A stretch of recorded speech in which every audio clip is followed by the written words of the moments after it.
अगर आपको लगता है कि हर हफ्ते पेट्रोल महंगा या सस्ता होने की खबर आती है तो अब इसमें भी बड़ी तब्दीली आ सकती है, चूंकि हुकूमत इस तजवीज़ पर गौर कर रही है कि पेट्रोल और डीजल की कीमतों का जायज़ा हफ्तावार के बजाय अब रोज़ाना लिया जाए, यानी रोज़ नई कीमत का तयन हो। अभी इस बारे में हतमी फैसला नहीं हुआ, लेकिन अगर ये सिस्टम इम्प्लीमेंट हो गया तो आलमी मंडी में तेल की कीमत बदलते ही इसका असर फौरी तौर पर पाकिस्तान में नजर आएगा। लेकिन इस निज़ाम के नफाज में बहुत सारे सवालात भी सामने आते हैं। ऐसे में ऑयल मार्केटिंग कंपनीज को हुकूमत क्या डेली प्राइसेस पर रेगुलेट कर सकेगी? और इसके साथ एक और सवाल ये भी पैदा होता है कि क्या पूरे मुल्क में फ्यूल प्राइसेस की रेगुलेशन का एक ही फॉर्मूला अप्लाई होगा या पोर्ट और रिफाइनरी से फासले की कॉस्ट भी फ्यूल कॉस्ट का हिस्सा बनेगी? अब ऐसे में कंज्यूमर्स किसी कंपनी या पंप की ओवर प्राइसिंग की शिकायत अगर करना चाहें तो क्या पहले से कोई दफ्तर मौजूद होगा जो आवाम की शिकायत पर अमल करे, या मुख्तलिफ इदारों में यह शिकायत बेहिसी का शिकार होकर दम तोड़ देगी? प्राइसेस को रोजाना की बुनियाद पर तब्दील करने की तजवीज़ की बड़ी वजह स्टेट ऑफ हुर्मुज़ की सूरत हाल है। रोजाना दुनिया की तकरीबन 20% तेल की सप्लाई इसी रास्ते से गुजरती है। कशीदगी बढ़ने से ब्रेंट खाम तेल की कीमत तकरीबन $86 फी बैरल तक पहुंची, जबकि WTI भी $80 के करीब हो चुका है। अगर बहरान मजीद बढ़ा तो बाज़ माहिरीन के मुताबिक खाम तेल $100 फी बैरल तक भी दोबारा जा सकता है। हुकूमत ने ओगरा को यह हिदायत भी दी है कि वो रोजाना प्लेट्स का आलमी बेंचमार्क अपनी वेबसाइट पर जारी करे। इससे आवाम को यह मालूम हो सकेगा कि पाकिस्तान में पेट्रोल की कीमत किस आलमी रेफरेंस के मुताबिक तय की जा रही है। अब इस इक़दाम का मकसद कीमतों के निज़ाम को ज़्यादा शफाफ बनाना है। हुकूमत एक पेट्रोलियम प्राइस स्टेबलाइजेशन फ़ंड बनाने पर भी गौर कर रही है, और इस फंड का मकसद ये होगा कि अगर आलमी मंडी में तेल अचानक बहुत महंगा हो जाए तो कंज्यूमर्स पर इसका मुकम्मल बोझ फौरी ना डाला जाए। लेकिन अभी ये तय नहीं हुआ कि इस फंड के लिए रकम कहाँ से आएगी। रोज़ाना कीमतों का निज़ाम एक तरफ शफाफियत बढ़ाएगा और हुकूमत को आलमी कीमतों के मुताबिक फौरी रद्द-ए-अमल देने में मदद देगा, लेकिन इससे आवाम को तकरीबन हर रोज़ कीमतों में उतार चढ़ाव देखने को मिल सकता है। और इसका सबसे ज़्यादा असर ट्रांसपोर्ट के साथ एग्रीकल्चर, गुड्स ट्रांसपोर्ट और अशिया ख़ुरानोश की कीमतों पर भी पड़ सकता है, क्योंकि डीजल इन तमाम शोबों की एक बुनियादी ज़रूरत है।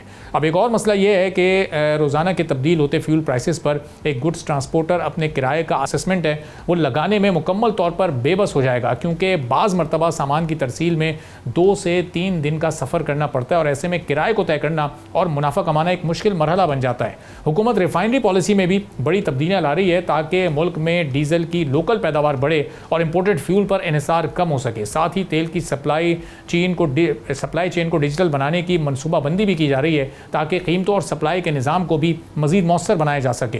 अब असल सवाल यह है कि अगर रोज़ाना कीमतें तब्दील होने लगीं तो क्या कंज्यूमर्स को फ़ायदा होगा या सिर्फ आलमी मंडी के शॉक्स पहले से ज़्यादा तेज़ी से महसूस होंगे? इसका जवाब बड़ी हद तक स्टेबलाइजेशन फ़ंड, रुपए की कदर और टैक्स पॉलिसी पर मुनहसर होगा। अब इसका जो पंप के ओनर्स हैं, पंप मालकान हैं या उनकी एसोसिएशन है, उस पर क्या पड़ेगा, इस पर हम बात करेंगे। हुमायूं खान साहब चेयरमैन है all Pakistan petrol pump owner association के, हमारे साथ मौजूद हैं। हुमायूं साहब, बहुत शुक्रिया प्रोग्राम के लिए, आपने वक्त निकाला। अभी अगर बिलफर्ज हुकूमत इस मामले को तय कर लेती है और रोज़ाना कीमतों में रद्दोबदल होता है तो पंप ओनर्स पर इसका क्या असर पड़ेगा? पेट्रोल की कीमत इससे कितनी तेज़ी से ऊपर जा सकती है? और फिर ज़ाहिर एंड कंज्यूमर तो इससे मुतासिर होगा ही।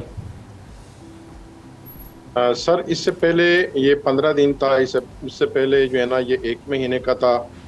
तो हमारी अभी उनके रिकॉर्ड पे काफ़ी दरखास्तें पड़ी हुई हैं जो कि हम उसको कह रहे थे कि आप इसको 1 महीने पे ले जाएं। अगर वो इंटरनेशनल मार्केट के साथ इस चीज़ को जोड़ना चाह रहे हैं तो पहले अपना जो स्ट्रक्चर है पहले उसको ठीक कर दें। स्ट्रक्चर क्या होगा कि एक OMC कंपनी एक्ट के तहत रजिस्टर्ड होती हैं, फिर ओगरा से एक लाइसेंस लेता है। उस स्ट्रक्चर ये होना चाहिए कि फिर उस OMC को पूरे पाकिस्तान में अपने पैसों से पंप लगाने चाहिए। लेकिन यहाँ पे तो आवे का आवा जो है ना बिगड़ा हुआ है कि वो जो पैसा OMC ने लगाना है वो पेट्रोल पंप के जरिए, पेट्रोल पंप ऑनर के जरिए वो पैसा लगाया जाता है। फिर उस पंप के ऊपर जो पैसा लगाया जाता है उसके तमाम जो हकूक होते हैं ना वो एक लीज एग्रीमेंट के अंदर, एक फ्रेंचाइज एग्रीमेंट के अंदर वो कंपनी अपने हाथ में ले लेता है। अब कंपनी को तो कोई नुकसान नहीं होगा, अभी इस वक्त भी कंपनी को फायदा होगा। और दूसरी बात यह कि इसके अंदर जो गेम करने वाले लोग हैं उनको फायदा होगा, पब्लिक को बिल्कुल फायदा नहीं होगा, पब्लिक को नुकसान होगा, पब्लिक अंधेरे में होंगे। पाकिस्तान इतना जो है ना पढ़ा लिखा मुल्क नहीं है कि वो हर दफा जो है ना देहातों में या जो हमारे अनपढ़ लोग हैं उसको नेट से जो है ना वो मुंसलिक करके ना वो देखता रहे। अगर तरक्की उसने करनी है ना तो सबसे पहले अपना स्ट्रक्चर ठीक कर दें, अपने कानून के अंदर जो आपकी सकम है, जो आपकी कोताही गलतियां हैं उसको ठीक कर दें, उसके बाद फिर आप इन चीजों की तरफ जाएं। ये अब जा रहे हैं इंटरनेशनल मार्केट की तरफ, जबकि आपका जो मुल्क है उसका जो सिस्टम है वो इंटरनेशनल मुल्क उसका नहीं है। तो आप सबसे पहले इंटरनेशनल कानून जो आप इधर इम्प्लीमेंट करना चाहते हैं, सबसे पहले वो चीजें लेके आए, लोगों में वही एजुकेशन लेके आए, वो जो स्ट्रक्चर है आपका एक पेट्रोल पंप लगाने का वो लेके आए। यहाँ पे तो आप सोच भी नहीं सकते। अगर मैं आपको बता दूं कि इस वक्त ऑयल मार्केटिंग कंपनी से ज्यादा पैसा पेट्रोल पंप मालकान का लगा हुआ है, और अभी आप यकीन कर रहे हैं ना कि 5 दिन से लोगों को पेट्रोल डीजल ही नहीं मिल रहा है, और ये पता चल गया कि जंप कर रहा है, और ये अभी जो है ना वो जंप कर रहा है। तो ऑयल मार्केटिंग कंपनी ने उसको रोका है, या उन्होंने उस वक्त जो उनके पास, अभी मुझे आज कंपनी वाले ने ये बात की कि हमारे पास 9 से 10 दिन का स्टॉक बकाया बचा है, इसके बाद हमारे पास स्टॉक नहीं, लोगों ने इंपोर्ट भी नहीं किया, और हमारे गवर्नमेंट के साथ इश्यूज हैं, कस्टम के चापे हैं, और हमारे डेपोज जो है ना सील हो गए हैं, बहुत सारी चीजें हैं, टैक्स में प्रॉब्लम है। और ये इन तमाम चीजों को मद्देनजर रखते हुए हमें ये समझ नहीं आती कि कारोबार में 10 दिन अगर स्टेबल होता है तो 11वें दिन हमें फिर पता चलता है कि आज तो सप्लाई में फिर कैप लग गया। तो जिस वक्त ये सूरत हाल होगी तो हमारा जो पेट्रोल पंप का मालिक होगा वो स्टॉक को कैसे मेंटेन करेगा। ठीक है। अच्छा हमारे साहब ये बताइएगा, जो प्राइस मैकेनिज्म इस वक्त बना हुआ है वो पंप मालकान के लिए क्या है? जब आप कंपनी से पेट्रोल लेते हैं, बिलफर्ज आप 20 तारीख को पेट्रोल ले रहे हैं और वो 10 दिन पुराना स्टॉक है, तो वो 10 दिन पुराने पैसे 10 तारीख वाले पैसे आप लोग पे करते हैं उस हिसाब से, या फिर 20 तारीख को आप पेट्रोल खरीद रहे हैं तो आप वो 20 तारीख वाले ही पैसे देंगे जो उस दिन आलमी रेट होगा या पाकिस्तान में रेट होगा? सर ये तो देखो, मिसाल के तौर पे हम तो उनसे स्टॉक लेते हैं, आज के डेट का ले लेते हैं, मिसाल हमने तो आज के दिन का देना है, कंपनी ने तो हमसे एडवांस पैसा ले लेना है। अब 5 या 10 दिन में ये कम होता है, ज्यादा होता है, ये तो सारे पेट्रोल पंप मालिक को हम सर्वाइव ही नहीं कर सकते। हम बिजनेस को मिसाल के तौर पे, अगर आपकी कमाई इस वक्त जो हमारा कमीशन है वो शायद 1 या 1.5% है, पहले अपने सिस्टम को तो ठीक कर दो ना। 1-1.5% में अगर आपको 10 दिन या 5 दिन के बाद जो आपके पास स्टॉक होता है, इस वक्त हमारे पेट्रोल पंप के जो ओनर्स है उसके पास इतने पैसे ही नहीं है कि कोई कैपेसिटी का जो है ना अपना पेट्रोल और डीजल रख लें।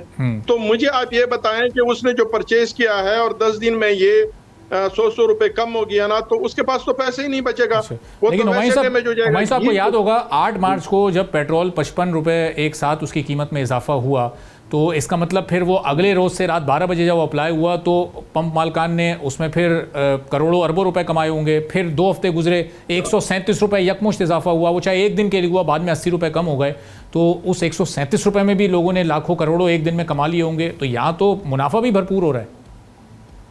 सर ना सर, देखो हमारे हाथ में कुछ भी नहीं है, ये सारा ओएमसी के हाथ में है। ओएमसी को पहले पता चल जाता है, वो हमें हमारे तेल के ऊपर वो कैप लगा देता है, हमें तो स्टॉक ही नहीं करने देता।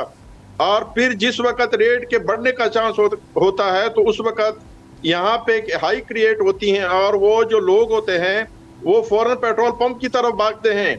हमारे पास जो वो कहते हैं कि हम एवरेज के हिसाब से दे रहे हैं, तो वो एवरेज नहीं हो सकता, क्योंकि उस वक्त हाई क्रिएट हो जाती है, और जब हाई क्रिएट हो जाती है हमारे पास तेल ही खत्म हो जाता है। जब हमारे पास तेल ही नहीं होगा तो मुनाफा किस चीज का होगा?